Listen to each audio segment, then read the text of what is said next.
NASCAR Coast to Coast, presented by Hercules Tire. 1 hour of news, opinion, and interviews about NASCAR, K&N Pro Series, NASCAR Wheel and Modified Racing, and more. Now, here are your hosts for NASCAR Coast to Coast, Buddy Long and Andy Seuss. History is made in the K&N ranks as Todd Gilliland continues to rewrite the record books. George III is crowned the King of Concord in the Wheel and Southern Modified Tour return. And the Mystic Missile is ready to launch for this weekend's icebreaker at Thompson with a very familiar face behind the wheel. It's Wednesday, April 6, 2016. Welcome to the Week 8 edition of NASCAR Coast to Coast, presented by Hercules Tire. Buddy Long with who, hopefully in this chair in a few moments, is going to be Andy Seuss, our two-time defending NASCAR Wheel and Southern Modified Tour champion. Andy is en route, still racing over at Concord Motorsports Park, or Concord Speedway, I believe. But he will be here very shortly. Kyle Rickey en route to Thompson Speedway Motorsports Park this weekend for the icebreaker for the NASCAR Wheel and Modified Tour. And hopefully we'll have a chance to get a report from Kyle on this weekend's action as well. Andy Seuss had a good weekend for the Wheel and Southern Modifieds as he came away with a fourth-place finish over the weekend in the Southern Sizzler 150. For the return to the modified ranks at Concord Speedway, it was a big victory for George Brunnhoelzl III, who apparently used some good tire management late in the event to take the lead from Ted Christopher and go on for his first victory of the season. Christopher came home second in the event. Current series point leader and Caraway Speedway winner Burt Myers was third. As we mentioned, Andy Seuss fourth, and Jason Myers completed the top five. Next event for the series, it's going to be a back-to-back-to-back deal as they head to South Boston Speedway this weekend for the South Boston 150. And right now, Burt Myers leads Brunnhoelzl by 6 points in the battle for the series championship. Andy Seuss, a two-time defending champion, currently 9 points in arrears, but right there in the thick of the battle. And right after that, the series heads back to the Caraway Speedway in Asheboro, North Carolina, the very next weekend before taking the very long break before they get back into 4th of July weekend festivities, which will continue on at the Caraway Speedway. On the show today, Todd Gilliland, who continues to rewrite the record books, as we mentioned at the top of the broadcast, was the winner of the Napa Auto Parts 150 over the weekend at Kern County Raceway Park, the second event for the NASCAR K&N Pro Series West. Basically, the record was tied, the record that was set actually 10 years before even I was born, set by Dan Gurney back in 1954. Back then, it was known as the Pacific Coast Late Model Series, eventually born into the K&N Pro Series West, but yet another big victory for Todd Gilliland, as many people remember, taking the victory in the NASCAR West finale at Phoenix just 1 year ago. The winner of the opener at the New Smyrna Speedway for the NASCAR K&N Pro Series East, which made it two in a row. Series opener at Irwindale Speedway just a few weeks back for the K&N Pro Series West. And as you can see, taking the victory in the Napa Auto Parts 150 at Kern County Raceway Park. Good run for Ryan Partridge as he came home second in the event. Teammate Cole Rouse also had a very good run. Partridge's teammate as he came home third. Riley Herbst, another young driver who I'm sure we'll talk to at some point this season, and another teammate to Todd Gilliland. He was fourth in the event with defending series champion Chris Eggleston the top five. Series has about a month off or so. They'll be back in action at Tucson Speedway coming up May the 7th, and that will be for the Napa Auto Parts Wildcat 150. Right now, Gilliland leads Ryan Partridge by 9 points. It was a 4-point gap. Going into the event, it is opened up just a little bit. Defending champion Chris Eggleston is 14 points back. So, if you missed out on the K&N West race, if you didn't have a chance to obviously be there, especially for our West Coast or East Coast fans, the race will be airing Friday, April the 8th at 11 p.m. on NBCSN. K&N Pro Series East had the weekend off. Their next event coming April the 16th. It's the Pit Light 125, which will be at the Bristol Motor Speedway. That will be the next event that Todd Gilliland will be running before he gets to Tucson Speedway. So he still has the opportunity to break the record, albeit it's going to be very tough at Bristol with so much K&N East competition and some of the West guys coming from the outside. Spencer Davis has the lead in the K&N East points right now by 3 over Kyle Benjamin. Now, it wasn't even an hour before we were done in last week's show. We mentioned that Todd Gilliland will be a guest. One of the other guests today is going to be Jimmy Blewett, one of the drivers that was up for the bid in the Bob Garbarino Mystic Missile number 4 car for the NASCAR Wheel and Modified Tour. Garbarino did state that he was going to be returning, and Ted Christopher was one of the other drivers that was looking to see if he could get that ride. About an hour after the show went off the air last week, it was announced that Blewett would be the driver of the Mystic Missile, and he will be joining us today to talk about his new ride for the 2016 season, so that should be a good deal for him. Blewett basically was running dirt modifieds a lot last year, did run some asphalt modifieds just sparingly here and there, But once again, he will be in the Mystic Missile coming up at Thompson Speedway Motorsports Park. Also on the show today, joining us, George Brunnhoelzl III, by virtue of his big victory at Concord of the Southern Sizzler 150. So we'll have a chance to talk to him about a very impressive effort. We're going to take a quick break. When we come back, Andy Seuss is going to be in the chair, and we're going to have our first guest coming up here on NASCAR Coast to Coast. NASCAR Coast to Coast will be right back on MRN.com.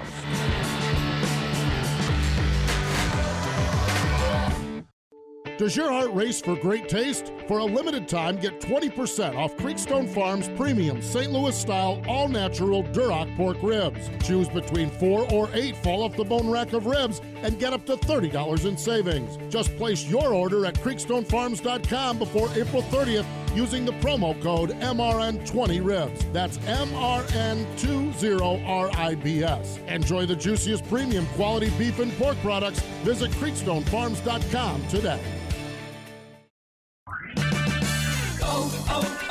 O'Reilly. Need auto parts but can't get to a store right now? Head to O'ReillyAuto.com. Buy your parts online and pick them up at any of the 4,500 O'Reilly Auto Parts stores nationwide. No shipping costs, easy returns, and convenient pickup on your schedule. Shop your way at O'ReillyAuto.com. O'Reilly Auto Parts. Better prices every day. O'Reilly Auto Parts. Halsby Second Generation is your source for refurbishment of your existing trucks. We specialize in the reconditioning of vocational type trucks, ready-mix trucks, dump trucks, and waste trucks. Extend the life of your current trucks today and give yourself a viable option to purchasing new units, especially in your lower volume markets. At Halsby Second Generation, we perform as much or as little work you require. For more information, visit halsby.com. Hi, I'm Marty Huff. Join me and 10-time NHRA National Event winner Doug Herbert for 1 hour of horsepower Thursdays at noon on the Straight Line. We'll talk to the biggest names in NHRA drag racing and keep you up to date with news from the pits, tracks, and shops across the country. Join us Thursdays at noon for the Straight Line, streaming live on the MRN app, the Motor Racing Network's YouTube channel, and on MRN.com.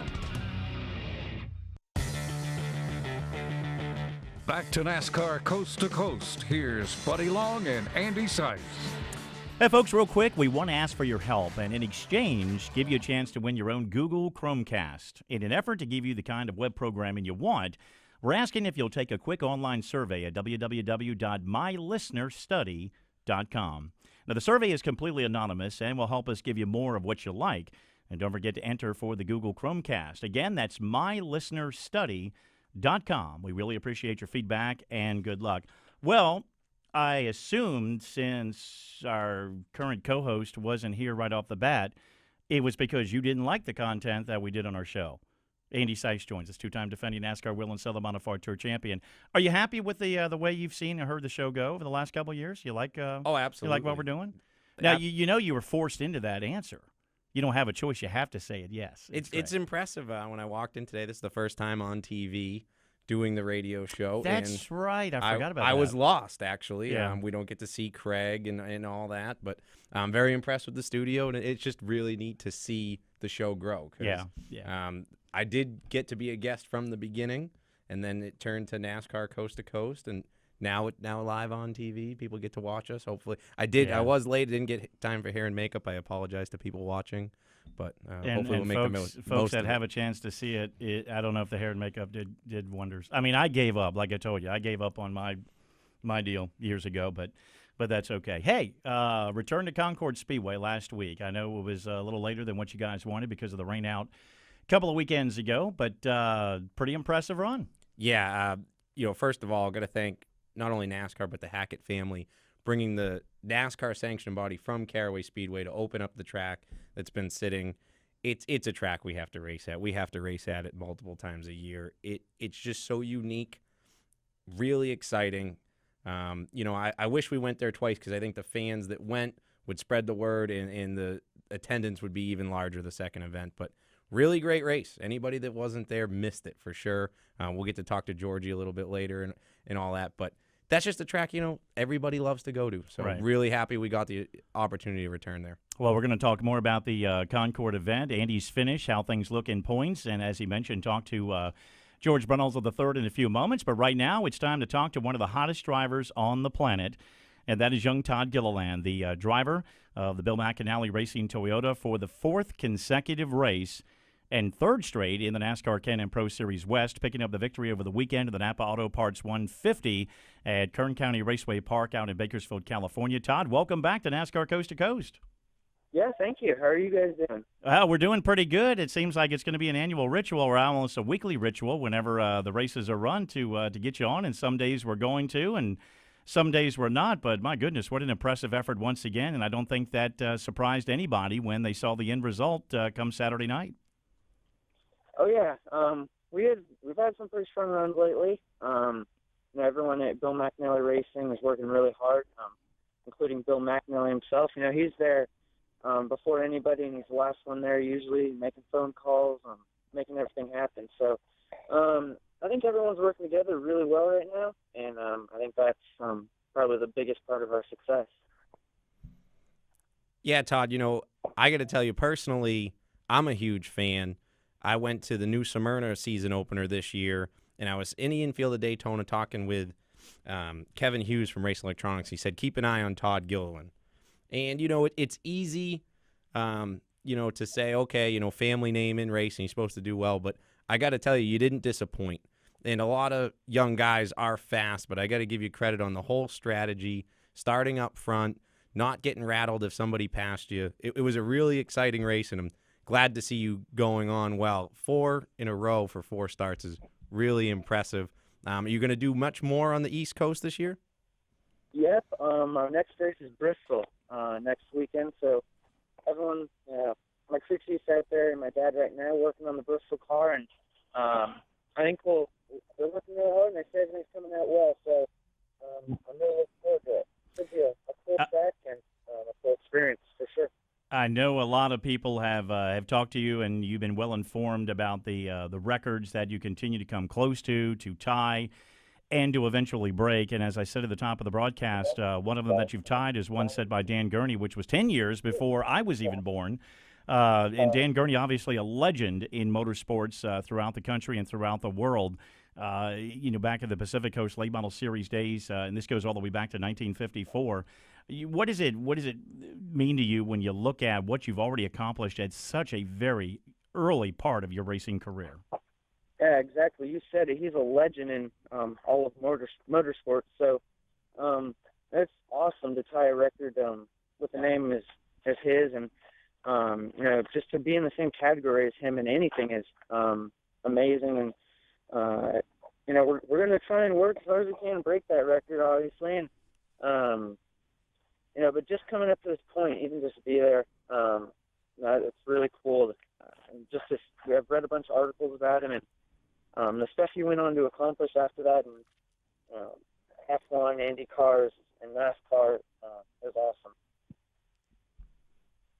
Dan Gurney sure is a legend and a big name to be compared to. You came from late models and very impressive there in the Carolina region. What would you say was the biggest learning curve, not that you've had one to show at all, and what has helped to really just hit the ground running in the K&N Pro Series? I think just what you said. We raced late model stocks instead of super late models mostly, and people questioned that decision when I started just by my dad, because super late models, has the name. It's a super late model, and it's a little bit faster, but late model stocks have a steering box, they're heavier. Me and my dad just felt like that it would get me more prepared for, an opportunity like the ARCA race when it came up for Toledo, and it's still K&N season. I think just that decision has helped a lot, because those cars don't really drive much different or feel much different than these. Talking to Todd Gilliland, the driver of the NASCAR Can-Am Pro Series West, Bill McAnally Toyota. Napa Toyota, the winner over the weekend of the Napa Auto Parts 150 at Kern County Raceway Park. As we mentioned, Ryan Partridge was second in the event. Cole Rouse was third. Your teammate, Riley Herbst, another young driver that I'm sure we're going to be talking to at some point this season, he was fourth, and defending champion Chris Eggleston, also a teammate to you with Bill McAnally Racing, rounded out the top 5. All in all, a good weekend for the Bill McAnally effort with Julia Landauer, the other driver of the 4 in the stable, also coming away with a 10th place run. So a very solid performance for all 4 drivers. Yeah, for sure. And in qualifying there, I think I got the pole, and then Chris Eggleston qualified second with Riley Herbst third, and then Julia Landauer qualified sixth. So to have 4 cars in the top 6 just shows, how strong everybody at Bill McAnally Racing is, and working together, sharing information. That's something that Bill has stressed to us all. We have something that no other K&N team on the West Coast has, having 4 cars out there to try stuff, and everyone tries different things and has different information to give. So I think that's part of the success with all 4 teams just working together as best we can, and with only 2 45-minute sessions of practice, you definitely got to be on your game right away, and you try 4 times more stuff, and perfect it with 4 teams. And I know that a lot of the tracks that you may be going to this year may be new to you. You may have run some of these tracks in the past in the late model competition, but obviously Bill McAnally and their teams with some great notes, because most of the tracks, if not all the tracks that you're going to this year, are tracks that the Bill McAnally team has been to before. So that's a huge advantage, but how much of a challenge is it for you? I mean, it seems like from an adaptation point of view, it doesn't take long, even with the 2 45-minute sessions, and that's all you had as far as practice, to actually adapt to another racetrack. I think when you unload right off the trailer with a fast car, it definitely makes adapting to a racetrack a lot better, because right away you can start finding the line and the right line you want to run, and everything like that. So I think it all starts at the shop. Even just making everything easier, for me to adapt to the track and learn as much as I can, as quick as I can. Because if we're fighting the car super bad, then it's really a lot tougher to learn, I think.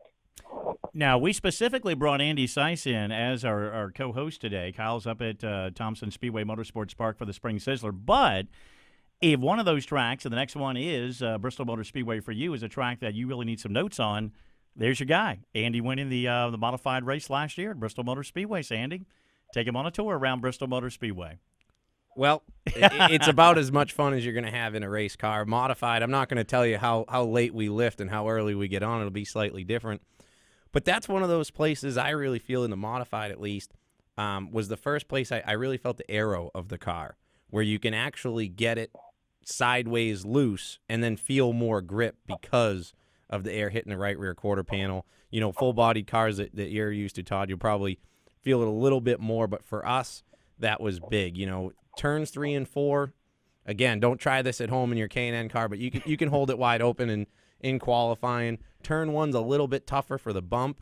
Your entry's big, and you land harder if you enter different. They'll try to get you loose, but a place that really tightens up as the rubber gets put down, too. On our NASCAR Modifieds, we run Hoosier tires, where the Truck Series is there putting down Goodyear rubber. With the concrete surface is probably the most sensitive I've ever been to the track changing over time. So our cars get tighter, so we have to start off loose. But you guys are on your game. I'm not telling you how to approach it or set up your cars. That's just something we have to deal with. And, last year we were very fortunate to walk away with a Southern win and have our car good for the long run. I really think we had a shot at the overall win had the rain not come. So hopefully you guys have some clear weather, don't have that issue, and get to run the whole distance.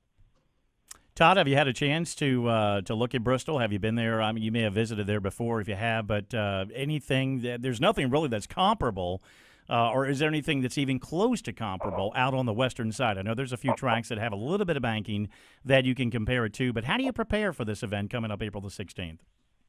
Yeah, I think that's one of the hardest things is there is really no track you can go test out west that's anything comparable to Bristol. So, me and my crew chief, we watched the races from last year and years before to see line, how the race played out, kind of. And, I guess that's the only real way you can prepare, but even that's not anything you can really lean on because the track's going to be different from year to year. So, Yeah, that's probably going to be the hardest challenge this year is just going into all these tracks without a real picture of it in your mind.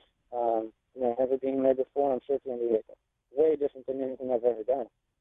Now, on paper, I mean, everybody looks at the results every Saturday night, every Sunday, or over the weekend, on Monday morning, or whatever the case may be.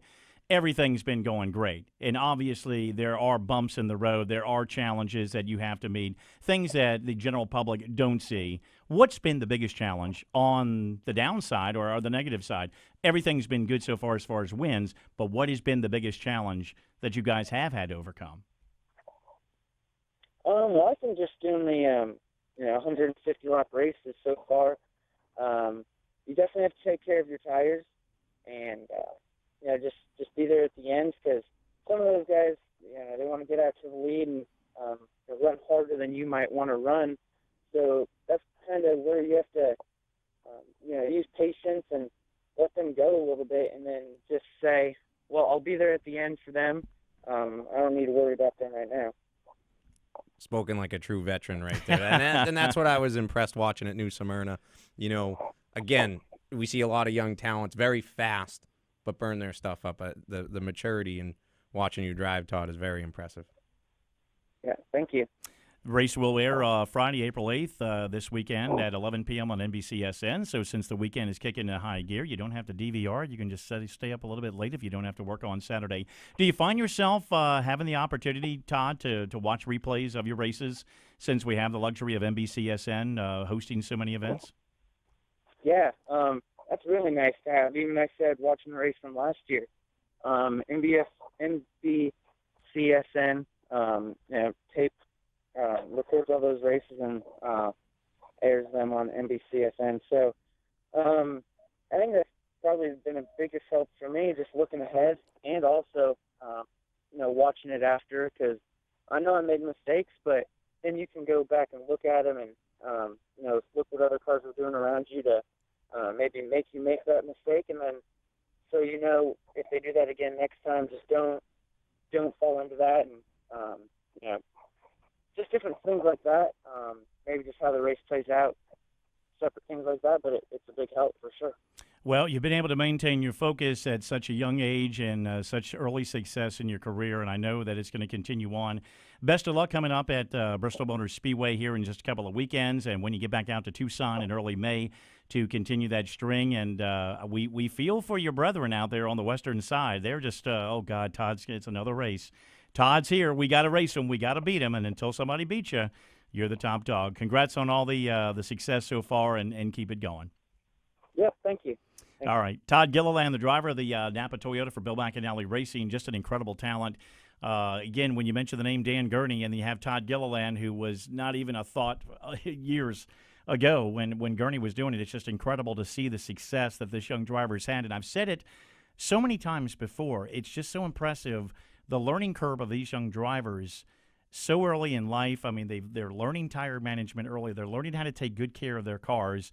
You don't have a bunch of kids getting behind a modified or a K&N car, tearing things up, trying to get to the front quickly. They're really listening, they're focused, they're paying attention, and that's really building a good gap, I guess, bridging the gap between what we have in Cup right now to the next legion of drivers coming up. Oh, absolutely. When you hear the names of Jeff Gordon and Tony Stewart retiring from the sport, there's always the question, who is it?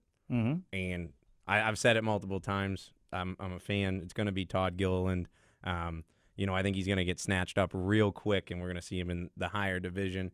But like you said, the maturity, not only in him, there's a bunch of great drivers in that division. They're definitely chasing him right now. He's got great, basically mentors in his father, his grandfather, Bill McAnally Racing. He's surrounded by the right people. But at the end of the day, he's holding the steering wheel. He's pushing the gas pedal, and he's doing an incredible job of it. And there's so many other kids. I mean, he's got a veteran in Chris Eggleston that he can lean on a little bit as a driver in his stable. But other than that, Riley Herbst, another very young driver who won a Truck Series title at Irwindale Speedway last year. He's looking for a little bit of veteran leadership. Julia Landauer, who kind of is a veteran driver of sorts. She's new to the K&N program, but she's been around in different forms of motorsports, started all the way back in karting.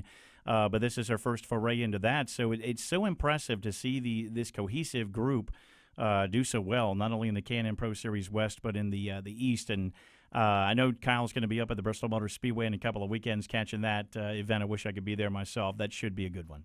Oh, that always promises to be a great race. And, it's the first time at Bristol for a lot of those drivers. And Bristol's just one of those tracks. We were talking about Concord earlier. Bristol is one. I wish we could race weekly there. Yeah, and switching gears back over to Concord, we've had Burt Myers on. We had Ted Christopher on. They were so excited to get back to Concord Speedway. Burt was fresh off his Caraway victory. He had the track record at that time prior to you guys going back. So I don't even think he remembered it was 118 miles an hour, which still blows my mind that you get around that place at that quick of a clip. And then having Teddy on the show last week as well as the most recent winner at Concord Speedway, they were just so excited to get back over there. Yeah, and again, it was really neat for NASCAR to branch out. The last few years, they've been trying to stick to tour events at tracks that run weekly.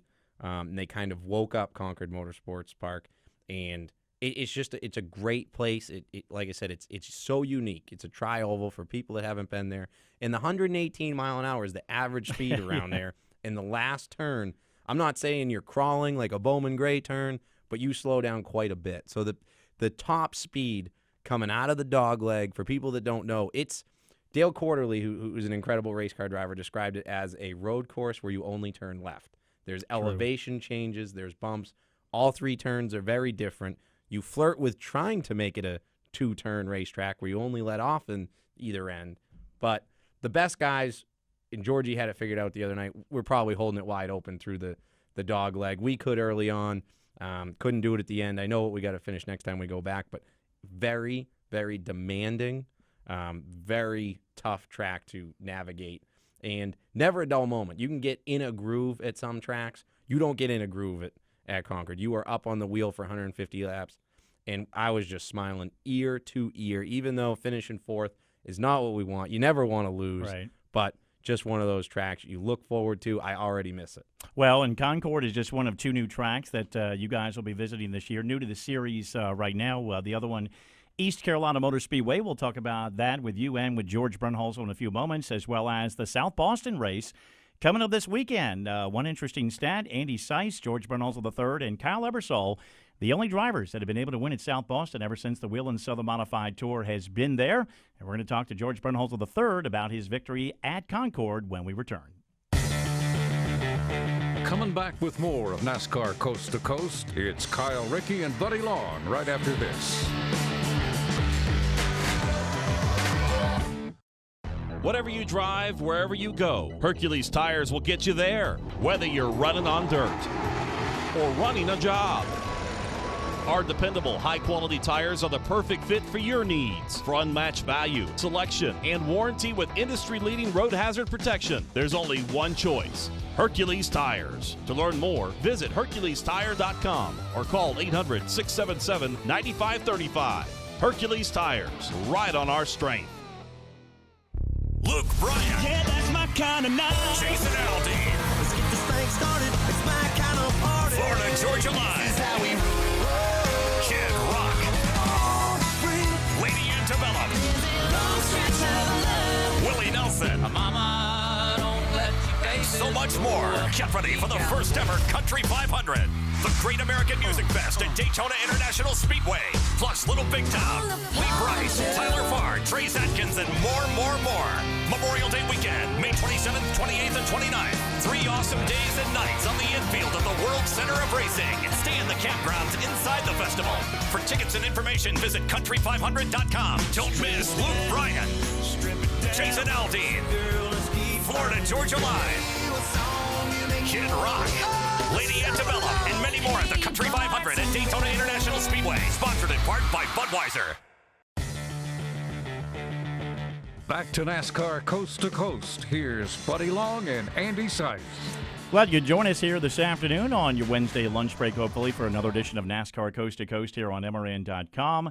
Just talking and wrapping up with Todd Gilliland on his most recent success in the NASCAR Can-Am Pro Series West. Another driver that has done so well in the NASCAR Whelen Southern Modified Tour, George Brunnhoelzl III, picking up the victory in the Southern Sizzler 150 over the weekend, the rescheduled event at Concord Speedway, and a return to Concord of the Modifieds. Georgie joins us right now here on Coast to Coast. George, welcome back. Glad to have you. Yeah. Hey, guys. Glad to be on the show. It's always a good pleasure to talk to you. Well, we think we have. No, I'll take the word think out. We know we have gained another modified fan because our producer, Craig Moore, had told us that was the first modified race that he had ever been able to attend, and he's hooked. So he's ready to catch you guys at some other Southern Modified Tour races very soon. You guys did a great job. Yeah, it was a great show. Think the fans enjoyed Concord as always. That track produces great wheel-to-wheel racing. One of the most unique tracks on the circuit, and we're going to talk about East Carolina Motor Speedway here in a few moments because that's another very unique track as well. But picking up the victory in a very dramatic fashion, Ted Christopher, he had led throughout. Ryan Preece was a leader early in the event, passing Teddy, but you kind of stayed mid-pack through most of this race. Was that pretty much what you wanted to do? It was to a certain extent. We struggled a little bit in practice. Didn't have the car quite how we wanted it, and I was under the weather all morning. I actually was sleeping in the hauler right up until practice. So I think that had a lot to do with just struggling in practice, and then not knowing what we had, I kind of just figured we'd ride out the first half of the race. All right, George, serious questions. What were you running for stagger there? We were really struggling at the end. But in all reality, what did it mean to you to just get back there? Obviously, it was really neat for NASCAR to get back to Concord Motorsports Park, a place you've been so close to in the past. Must have been special to finally get that win. Oh, yeah, definitely. I mean, you, of all people, you know how cool the racetrack it is, and to run as good as we have there in the past but not have any results to show from it, it was definitely satisfying to finally be able to win. And like you saw, it was at the end. It was good, hard, fun racing. So to win at Concord definitely makes it special. And things have changed for both you and Andy, George, going from last year to this year, because I think both of you were kind of in a little bit of a hole points-wise, and this year you guys are up on the wheel. You're right there. Burt Myers, by virtue of his third-place finish, leads the points by Brunnhoelzl by 6 points. Andy, you're 9 points back. You guys have the same amount of races this year. It was 11 last year. It's 11 this year with a couple of changes in the schedule with Concord and East Carolina. How critical for you, first, George, I mean, we've talked to Andy about this as well, is it to be up on top of that wheel with such a short schedule? Oh, it's huge. I mean, with the short schedule we face, like you said, both Andy and I both had a huge hole to try and dig out of last year, and you don't get that one mulligan, or you can't have that one bad race. It's just with 11 races, you got to be on point every race. So it's definitely a little ease on your mind knowing you're up towards the front this early in the season. At least if you can make it to that break and still find yourself in the top 5, it definitely has a little less pressure on you during that mid-season break. Yeah, the last 2 seasons have been vastly different, where in 14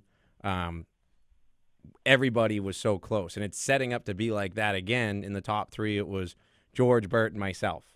Last year, it was George, Burt, Jason, and myself. We all kind of had our issues and had to deal with it, but definitely setting up to where in 14, that was the pressure was on. We didn't have one race out of the top 10, and you knew you couldn't. So, yeah, it already looks like it's going to be tough, real tight between the 3 of us. But like you said, that season was great. Racing at Concord was really fun, how hard it was. And it's nice to know you can race hard wheel-to-wheel with these guys, trust them and all that, and not have any issues. Come out, and we've all got, top 5s so far in the first 2 races of the year. Oh, Concord got rained out a couple of weekends ago. Now for you guys, it's back to back to back. So it goes from feast to famine eventually, because you do have the big break before 4th of July, and you go back to Caraway Speedway.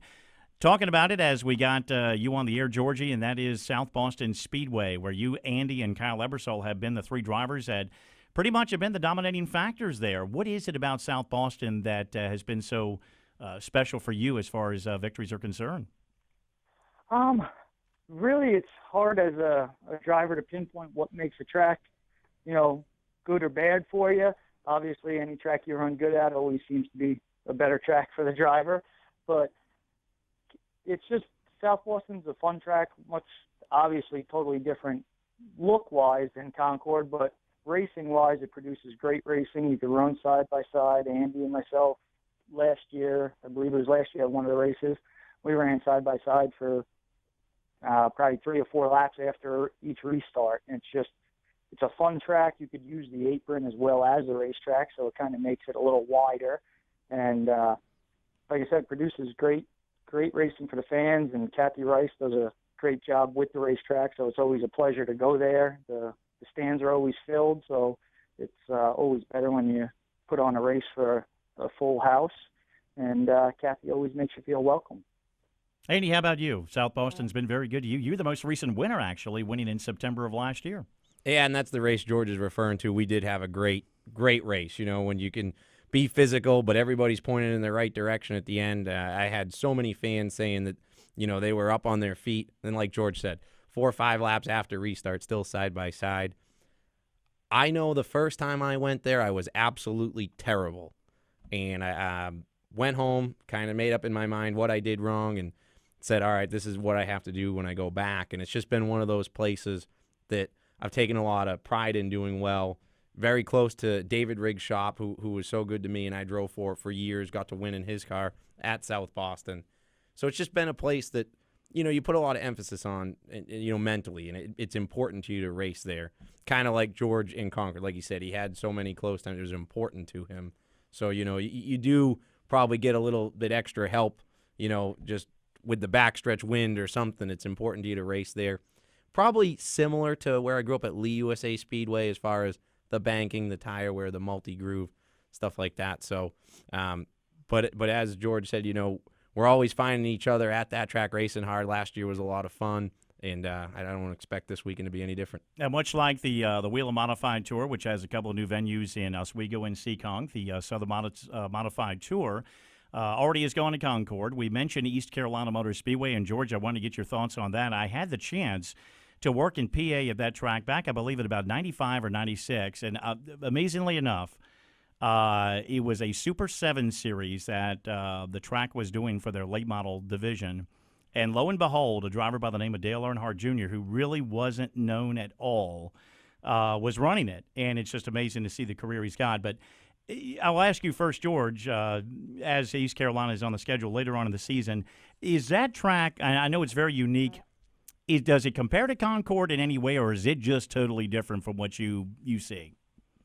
To be 100% honest, I've never seen East Carolina, never put my eyes on it. Well, you got a challenge then. Pretty confident to say that it probably doesn't compare to Concord, just being that I haven't seen or heard of a racetrack that is like Concord, being so unique. But I really look forward to going to any new racetrack because it just broadens our schedule and hopefully opens our fan base up, and love when we could go to a new track and experience something different.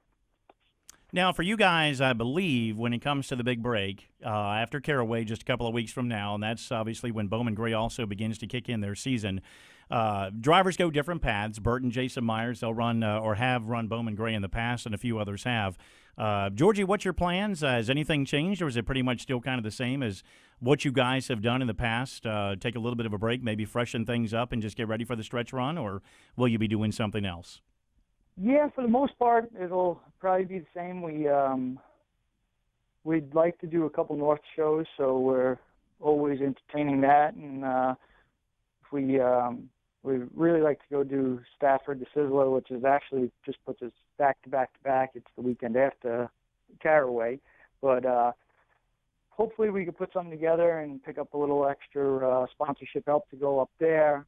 But outside of that, we really use that time just to regroup, focus on just the NASCAR tour, and go through our equipment during the off season. We don't, as traditional, you would work on your cars during the off season, rebuilding during the winter, but we typically stay pretty busy here with Brunnhoelzl Racing pit equipment that I tend to do the rebuild on the car during this break.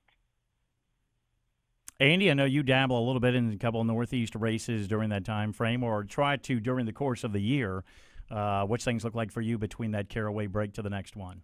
One really neat opportunity that's come up is we teamed up with Chris Auer for ARCA Racing and going to Talladega at the end of April. So we're really looking forward to that. Running it out of the Ideal Racing Shop with Eddie Harvey and the Davis Roofing guys. So that's a pretty neat deal. We've never had that opportunity. I've made some ARCA starts in the past, but to kind of have it in our shop with our guys is pretty neat. Going to have some open shows up north at Monadnock Speedway, Waterford Speed Bowl, Star Speedway, where I grew up. Really looking forward to that. So it gives me a time to, like George said, we're going to focus on the 11 cars, be working on those, but also get to get away, run the family Rockingham boat number 70 up north. So looking forward to that as well. Well, Georgie, we thank you for spending some time with us. We knew it was only going to be a very short period of time before you were going to be on the show. You can keep a good driver down, and again, a very incredible run at Concord Speedway. You rechristened that back with the NASCAR Whelen Southern Modified Tour, and I know we're going to have you on many more times this year. A very successful season, I'm sure, is coming your way. Great job Saturday night, and thanks again for being with us here today. Yeah, thanks for having me. It's always a pleasure to be on the show, and I look forward to hopefully doing it again real soon. All right, George Brunnhoelzl III, the winner of the Southern Sizzler 150 at Concord Speedway for the NASCAR Whelen Southern Modified Tour. Again, he is just 6 points back of Burt Myers in the battle for the series championship with defending champion Andy Seuss just 9 points in arrears. And again, the series heads to South Boston Speedway this weekend for the South Boston 150. Another big race that is happening, I think, up in the north, something called the Icebreaker. And I think the final piece to the puzzle was finally put together on the driver arrangements and driver rides for the 2016 season. Jimmy Blewett joins us on the backside. NASCAR Coast to Coast will be right back on MRN.com.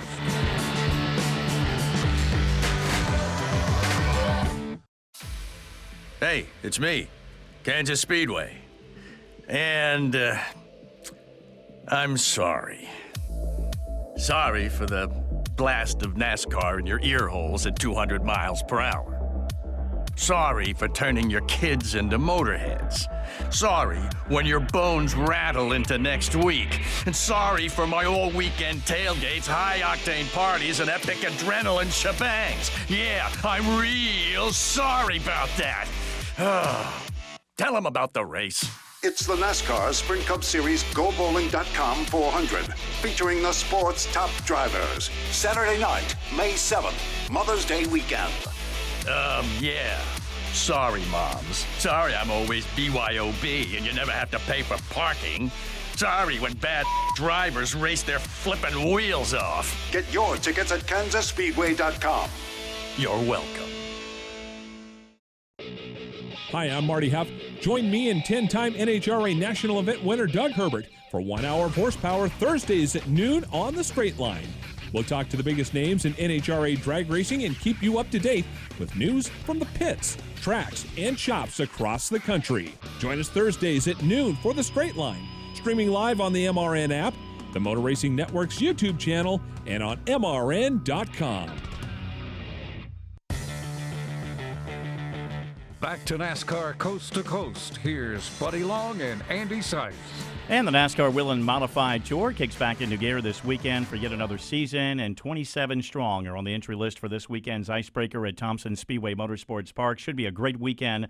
A lot of changes occurred in the offseason in 2015 to 16. It is the 15th consecutive season opener, or 15th consecutive year, we should say, that Thompson Speedway Motorsports Park will be hosting the Icebreaker and opening up the season for the NASCAR Whelen Modified Tour. 3 rookies that we're aware of that are going to be running the season full-time. There may be a 4th in Nick Salva. We'll kind of get into that in just a few moments.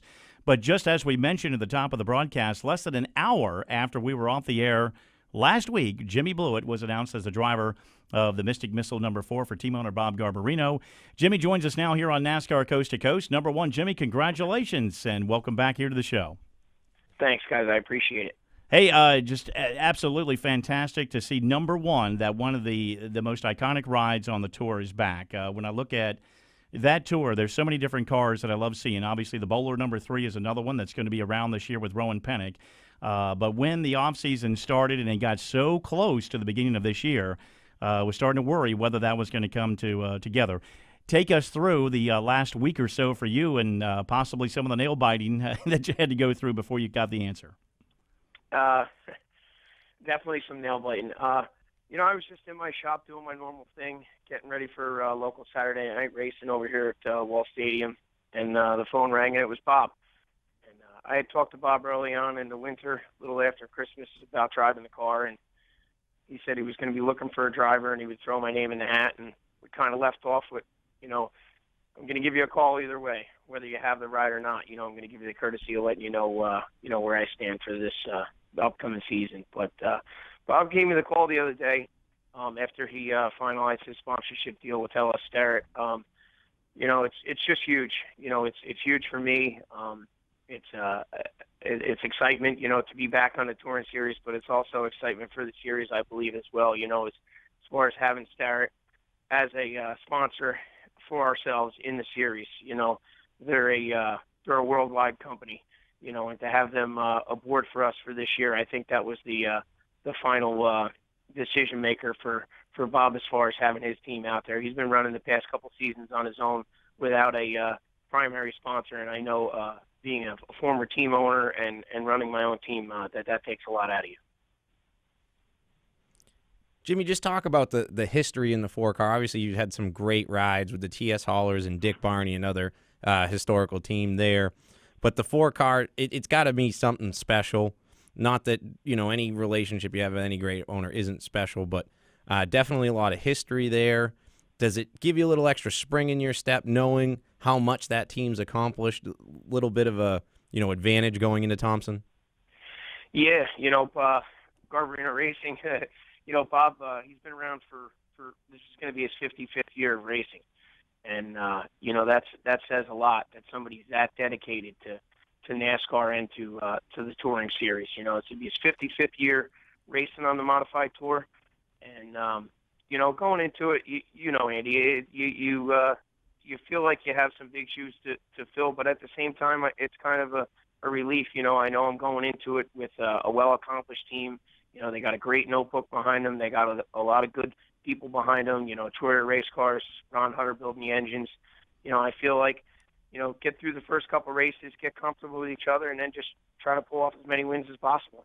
And you kind of answered my next question because basically a lot of the things that you said about the notebook they have, it was backed up quite a bit by Todd Gilliland last year. He was very much alive in the battle for the series championship at one point last season.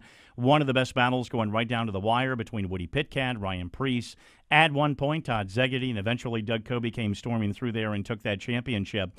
Once you get settled and you feel comfortable in that car, do you feel like there's anybody out there when you look at the changes that have occurred on the tour this year? What's out there? Does anybody have anything for Doug Coby, not only this weekend at Thompson to end that streak, but also to make a good run for that championship? Well, I feel that luck plays a huge part in it, as well. But, you can't count Woody out. He's coming in with a new team, but I know he's bringing a lot of his old guys with him. And, you can't count guys like him out. You got Bobby Santos. He's switching over to new chassis manufacturer for this year. But you still got a lot of good names out there. We lost Ryan due to the fact that he got a great opportunity to move up into the Nationwide and the Xfinity Series. But there's still some good guys out there. I wouldn't count guys like Woody out. I wouldn't count Timmy Salamino out. He's a new driver on the series. He's hungry. He wants to win. He wants to win the points. But I feel like there's 5 good guys out there on any given week that can win and contend for the point championship. Jimmy, you've been gone off the tour a few years dirt racing. You assembled, you were going back to your own team this year, going with a Troyer race car, going with a spec motor, so kind of gearing up to have the same equipment Bob Garbarino has. Is there anything that you're looking forward to, driving-wise, things that have changed on the tour the last few years? Maybe an advantage with your dirt experience now? Was there anything you worked on that you think you're going to be better at now back on the NASCAR Whelen Modified Tour? I feel like the NASCAR spec engine really closed up the competition and got everybody a lot closer to each other, and I feel that lets the driver have a lot of influence on how he drives the car and how he gets it to the front. Taking a couple years off and running the dirt, I learned a lot about racing, a lot about car control, a lot about feel and setting race cars up. Different ways of thinking things over.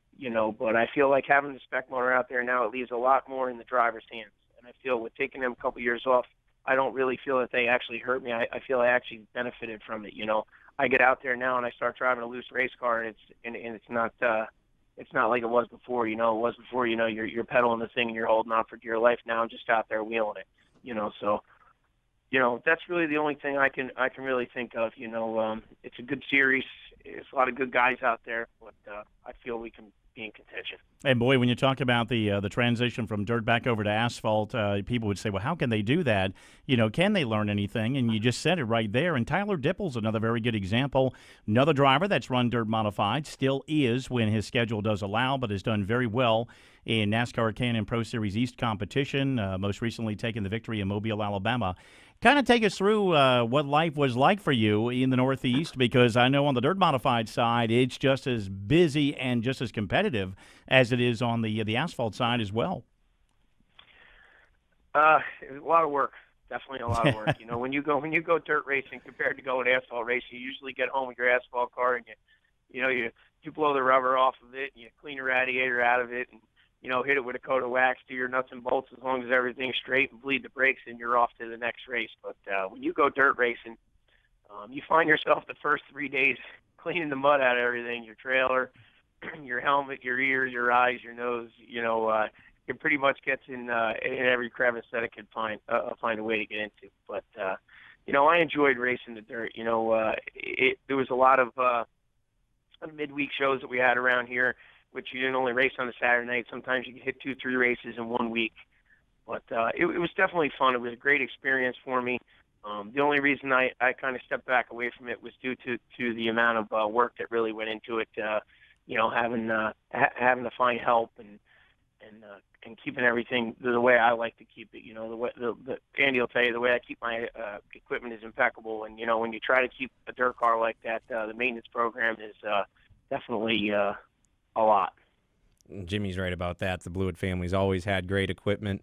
They raced with Ideal Racing and the Harvey family where I'm at now. I see where the Harveys, why they got along, because the equipment is impeccable. Jimmy, with collaborating with the 4 team, pretty much success anywhere. Is there any track that you're really looking forward to, just going back there maybe with some unfinished business with their notebook, maybe just having a little bit of an upper hand? Basically, Thompson and Stafford, because that's the majority of our schedule. Thompson's always been a thorn in my side as far as getting a win there.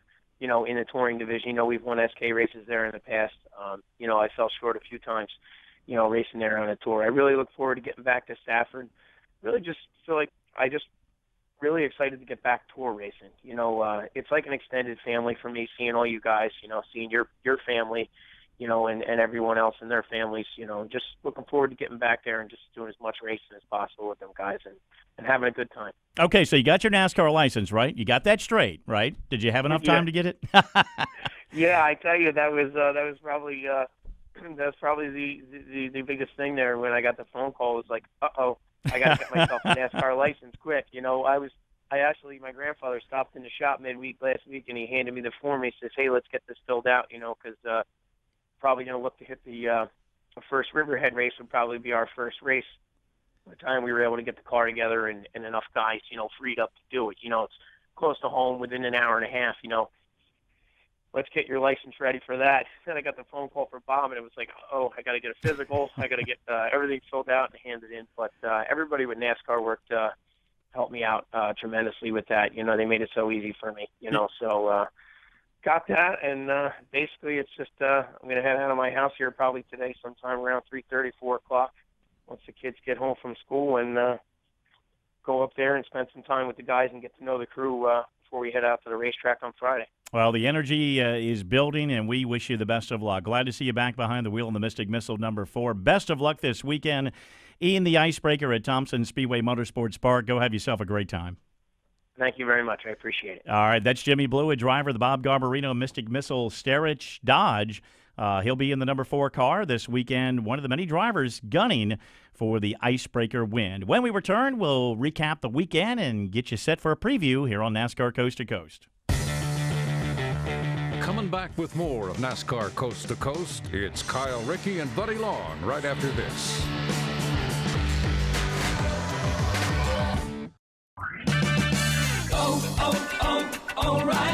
You do-it-yourselfers are looking for the right tool for the job, stop by O'Reilly Auto Parts Power Torque Tools DIY Day Sale. You'll find a wide selection of Power Torque tools on sale now and guaranteed for life. Power Torque Tools DIY Day Sale going on now at O'Reilly Auto Parts. Better parts, better prices every day. Limit supply. See store for details. O'Reilly Auto Parts.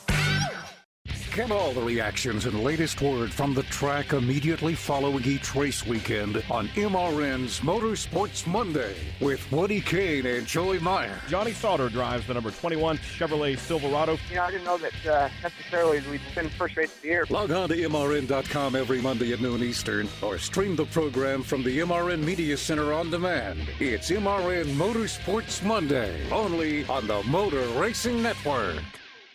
It's all over at Martinsville, Virginia. Richard Petty has pulled it off. Throwback Thursday, classic MRN race broadcasts on MRN.com. Waltrip will win the track race to turn 3. Earnhardt gets him. Hard into the wall goes Waltrip. Hard goes Earnhardt. Everybody else spins either way. Out of the number 4 corner down to the line. Neil Bonnet is going to win. The Northwestern Bank 400. He'll beat Waltrip a 2-car length. What a finish here at North Wilkesboro. Throwback Thursday, Thursdays at 1 Eastern on MRN.com. Back to NASCAR Coast to Coast. Here's Buddy Long and Andy Seiss. Well, as we mentioned, the icebreaker at Thompson Speedway Motorsports Park officially kicks up the season for the NASCAR Wheel and Modified Tour. Thompson is one of at least 10 facilities that will be cranking up their season opener for the 2016 season. Before that, let's get you caught up on some of the other results over the weekend. Hickory Motor Speedway, the late models were off, but they had the Spring Classic 100 for the limited late models with Jeremy Pelfrey scoring the victory. Ryan Millington, the opening night winner at Hickory in the Caramount Kia Big Ten Challenge, was second in the event. They will be back in action this upcoming week. East Carolina Motor Speedway, as we mentioned, their weekly racing series season will crank up this Saturday night. Cress Van Dyke, the winner at Kingsport Speedway in Tennessee. That was the second show of the year for that track. Third a week ago as he took the victory over Wayne Hale and Hayden Woods. They will be off for a couple of weekends before they head back. Other tracks that are opening up, though, Lonesome Pine Speedway in Coburn, Virginia. Dominion Raceway in Thornburg, Virginia. Brand new racing facility, hoping to get up there this Saturday night. That is their first opener. South Boston Speedway will be back in action. Southern National Motorsports Park opens up. Motor Mile Speedway in Radford, Virginia. They'll also open up. The Door Buster at Columbus Motor Speedway. Sorry, I had to lick my fingers and turn the page, but I just had to do it. They got canceled due to cold weather, so they'll have their Wheel and All-American season opener. Thompson, as we mentioned, Cedar Lake Speedway in Wisconsin, their 59th season opener. All-American Speedway in California. And Tucson Speedway, I know they've had an off-season big buck race, but they also crank up as well. So there is a lot of action. We are finally getting to that time of year where we want to see some weekly racing each and every place. And I know my docket's filled for 2 nights this weekend as well. It's a great time of year. It's Super Saturday this weekend. A lot of racetracks opening up. I'm really excited to get back to South Boston Speedway, as we spoke about before. Wish everybody good luck at Thompson this weekend, of course. And get out to your local racetrack. It's that time of year. Get out of the house. The weather's beautiful. Go support some racing. Well, some other results over the weekend. Colorado National Speedway found Jace Hansen taking the late model win over Dominic Ursetta. Derek Griffin christened the opening of the Lebanon I-44 Speedway in Missouri with a late model win there over Kyle Donahue and also to Jay Griffin. Thomas Tillison, second in the NASCAR Wheel and All-American Series National Points 1 season ago to Lee Pulliam. He scored the victory in the A-Mods for the second straight week at Salinas High Banks over Brian Williams and Tyler Wolf. They will be back in action this upcoming weekend. Craig Von Doren took the 358 mods at Grandview Speedway in Bechtelsville, Pennsylvania, over Dwayne Howard and Ryan Grimm. They'll be back in action this weekend, and I think that is pretty much it. Next week, if Mother Nature lets us be, we're going to be in good shape. Best of luck to you at South Boston this weekend. Thank you, and thanks for having me, as always. All right. Our special thanks to Andy Seiss for being with us here today. Also to Todd Gilliland and George Brunnhoelzl III. Again, Georgie will be back at South Boston Speedway, joining Andy Seiss and Kyle Ebersol. Will one of those 3 drivers, again, repeat in Victory Lane? Or will it be another driver finding his way into Victory Lane in the South Boston 150 coming up Saturday? Also, don't forget, Thompson Speedway Motorsports Park, fanschoice.tv. You can catch the action this upcoming weekend. For Andy Seiss, our producer Craig Moore, and our graphics guru Robbie Mays, I'm Buddy Long. Kyle Rickey will be back here next week. We'll see you next week on MRN.com. This has been NASCAR Coast to Coast with MRN short track experts Kyle Rickey and Buddy Long. Tune in next Wednesday at noon at MRN.com for more talk from NASCAR home tracks and touring series. NASCAR Coast to Coast is also available on demand in the MRN.com Media Center or download from iTunes or Stitcher. NASCAR Coast to Coast is a production of the Motor Racing Network. All rights reserved.